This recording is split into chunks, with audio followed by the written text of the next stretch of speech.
Assalamualaikum warahmatullahi wabarakatuh. Kembali lagi di channel Apa Kamu Tahu. Kali ini di room diskusi Lia Christine, karena ini Lia Christine lagi difitnah dengan sangat kejam oleh room sebelah. Tahu sendirilah itu room siapa. Lia Christine difitnah dan dituduh sebagai duta perselingkuhan. Dituduh juga berselingkuh dengan pendeta yang bertato.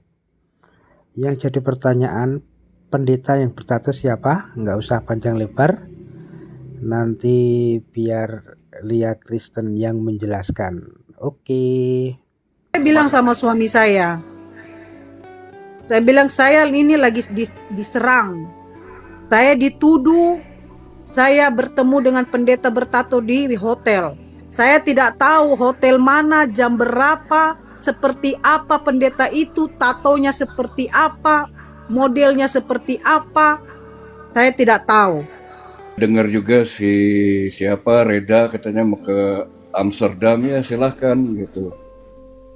Dia mau main-main juga sama saya kejar juga gitu. Dia salah orang dia di sini.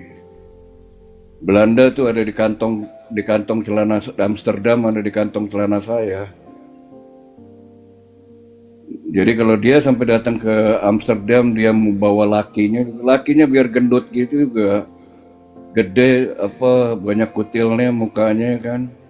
Jangan main-main sama saya gitu di Belanda. Kalau dia sampai datang ke Belanda, lihat aja gitu. Saya bukan orang yang duduk di dalam TikTok ngancam-ngancam bohong, enggak gitu kan. Saya dibilangin berselingkuh dengan pendeta bertato. Saya dibilangin duta perselingkuhan. Ini benar-benar kejam. Justru pagi ini saya bersyukur. Saya tidak tidur. Saya diizinkan pantau komal mereka. Dan tahu-taunya pintar sekali yang gelar dokter ini ya. Saya pertanyakan dokternya. Bisa-bisanya seorang gelar dokter sibuk nimbrung di komal yang membahas pribadi orang. Ya, adakah seorang dokter yang buang-buang waktu duduk mengerumpi membahas pribadinya orang? Saya baru pertama kali seumur hidup saya ketemu dokter punya gelar dokter ini sibuk urusin pribadi orang tuh dia sudah. Si dokter Lina pembohong ini nih. Bersilat lidah, memanipulasi kata-kata. Jadi besok saya akan tunjukkan bukti-buktinya ya. Jadi teman-teman besok lihat saja. Sesuai tidak apa yang dia ungkapkan di room pencemooh dengan apa yang saya chatting ke dia. Jam berapa Jadi, Bu? Orang tanya di bawah. Jam berapa besok? siang. Saya akan hadirkan suami saya. Mereka bilang saya berselingkuh. Mereka bilang saya doakan orang-orang yang berselingkuh. Mereka bilang saya masuk ke hotel ketemu dengan pendeta yang bertato, saya doakan. Besok semuanya suami saya yang akan bicara ya. Jadi kalian pencemooh, kalau kalian tidak suka saya, jangan sampai kalian menghina pribadi saya, mengganggu rumah tangga saya. Ini sudah kelewatan ini. Kejam mereka. Saya tidak pernah sibuk urusan pribadi mereka. Saya tidak mau tahu urusan pribadinya mereka. Tapi mereka sudah berani masuk di ranah keluarga saya.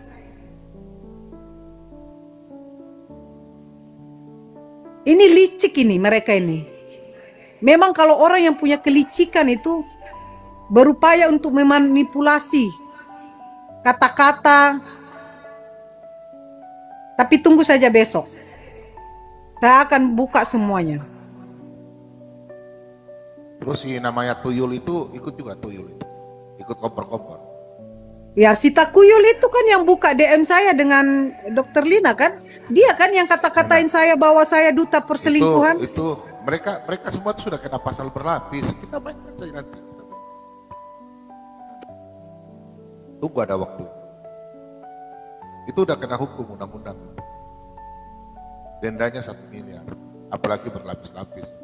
Saya jual minuman, korupsi uang gereja. Sudah terlalu parah. Iya. Kalau tidak sampai ke ranah pribadi keluarga saya akan hadapi sendiri di TikTok ini. Tapi ini sudah menyangkut nama baik saya, lebih kepada keluarga saya terutama. Anak-anak saya kan pantau TikTok saya. Saya dibilangin berselingkuh dengan pendeta bertato. Saya dibilangin duta perselingkuhan. Ini benar-benar kejam. Menyebarkan kabar bohong. Udah mereka sudah kena pasal berlapis. Saya sudah siap-siap juga. Iya. Pikir mungkin kita orang Kristen gitu. Jadi saya bilang sama suami saya. Saya bilang saya ini lagi diserang. Saya dituduh saya bertemu dengan pendeta bertato di hotel. Saya tidak tahu hotel mana, jam berapa, seperti apa pendeta itu, tatonya seperti apa, modelnya seperti apa. Saya tidak tahu. Tiba-tiba mereka hina saya. Ketemu pendeta di hotel yang bertato. Pendeta mana yang bertato yang saya ketemu di hotel? Sejauh saya buka komal di TikTok saya hanya kenal yang bertato itu Pastor Gunawan. Itu pun Pastor Gunawan di Jakarta. Saya belum pernah ketemu dengan dia. Ini dasar dari mana mereka menuduh saya? Jadi saya tantang itu si takuyul itu. Ini ya pengikut-pengikut Edis di bawah ini atau pengikut-pengikutnya pencemooh di bawah. Sampaikan sama si takuyul itu. Buktikan pendeta siapa yang saya ketemu di hotel. Ketemukan saya. Kapan kita atur waktu? Saya tetap berangkat ke Jakarta. Kalau cuma ke Jakarta mah gampang. Besok kalau saya memang mau ke Jakarta bisa. Jadi saya berangkat ke Jakarta. Jadi saya tantang kau takuyul ya. Buktikan itu pendeta siapa yang kau maksud saya ketemu di hotel. Tunjukkan hotelnya di mana. Jam berapa saya ketemu. Nanti Bu Lia, kalau dia jadi ke Jakarta langsung kasih masuk sel saja. Gak usah saya. Gak usah. Nanti Ya. saya berangkat juga. Kita berangkat. Teman-teman ya, masalah kependetaan itu saya urusan dengan gereja. Tapi kalau masalah hukum, masalah ini, itu sudah pimpinan. Ya. Teman-teman paham hukum kan? Ya, ini udah parah sekali. Gak ada sayang-sayang lagi. Betul. Setiap pagi saya buka saat teduh, malam saya kuliah, pagi saya morning blessing, siang saya buka komal, saya dituduh berselingkuh. Ini kan kurang ngajar memang mereka ini. Hati busuk penuh dengan kedengkian. Kita menghardik ajaran Udin Barnabas, dibilang kita menghakimi. Justru mereka ini yang menghakimi saudaranya. Mereka ludah, jilat ludah kembali. Menuduh orang berbohong, dia sendiri berbohong. Jadi teman-teman besok saya akan tunjukkan buktinya ya. Biar kalian sendiri yang menilai siapa yang berbohong. Siapa yang licik di sini. Itu saja dulu Pak Bombom. Saya jujur saya kaget aja gitu loh. Bisa-bisanya mereka sudah masuk di ranah pribadi saya, sudah membunuh karakter saya di sini. Jadi gini ya teman-teman ya. Teman-teman dengar ya. Sekarang saya banyak belajar dari mereka juga. Jangan dikasih panggung. Karena mereka tetap fitnah gitu. Kalau untuk saya kan, saya tetap ngejar si Edwin kayak Dogi di Belanda gitu. Saya akan lapor tiap minggu ke polisi. Saya membuat polisi Belanda itu gila gitu. Jadi saya tiap minggu, tiap 3 minggu, tiap bulan saya laporan ke polisi gitu kan. Saya terus tekan polisi gitu. Kalau ini untuk saya di Belanda gitu. Saya dengar juga siapa Reda katanya mau ke Amsterdam, ya silahkan gitu. Dia mau main-main juga sama saya kejar juga gitu. Dia salah orang dia di sini. Belanda tuh ada di kantong celana Amsterdam, ada di kantong celana saya. Jadi kalau dia sampai datang ke Amsterdam, dia mau bawa lakinya biar gendut gitu juga, gede apa banyak kutilnya mukanya kan.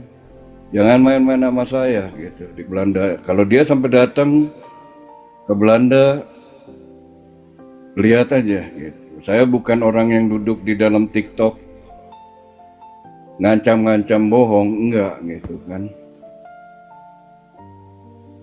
Saya bukannya tak kabur bro, saya kejar kayak dogi. Metaton tuh si Edwin Umea Huta Barat tuh saya kejar kayak dogi dia.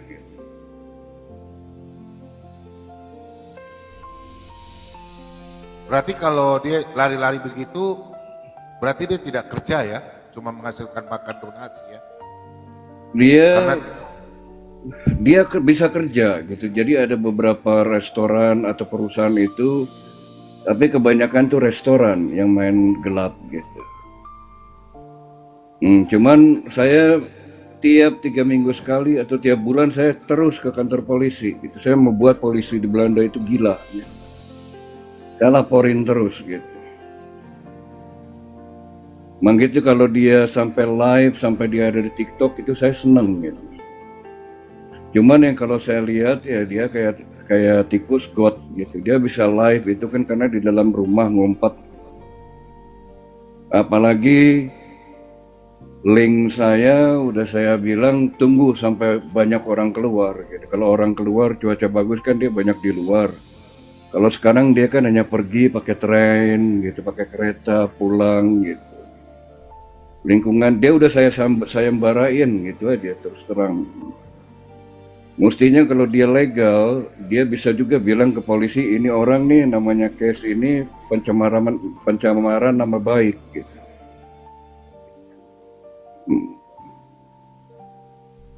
Polisi Belanda bukan dikacangin bro, lagi dicari. Kalau udah dapat nanti dia juga mesti urusan sama saya juga. jadi Lihat aja.